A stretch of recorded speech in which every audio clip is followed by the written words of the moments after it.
Hey there, savvy shoppers. Welcome back to our channel, where we break down the latest tips and tricks for online shopping. Today, we're diving into how to pay with PayPal on AliExpress in 2025.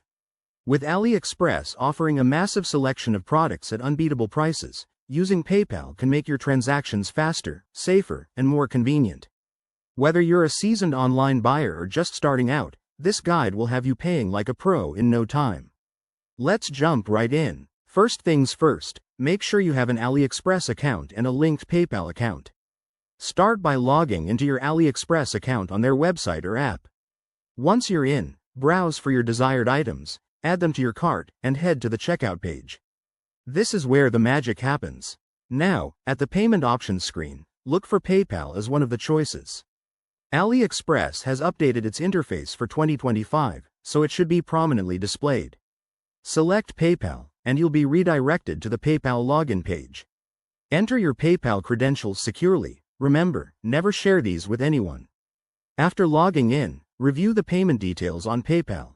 Double-check the amount, shipping address, and any additional fees that might apply, especially since international transactions could have currency conversion charges.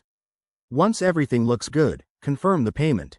You'll be sent back to AliExpress, where you'll see a confirmation of your order. A quick tip. If you encounter any issues, like PayPal not showing up, ensure your account is verified and that you're using a supported region, as availability can vary. Also, keep an eye on your email for order confirmations and tracking updates. And just like that, you're done. Paying with PayPal on AliExpress in 2025 is straightforward and adds an extra layer of buyer protection. If you found this helpful, give this video a thumbs up. Subscribe for more tech and shopping guides, and drop a comment below if you have questions. Happy shopping, everyone! See you in the next one.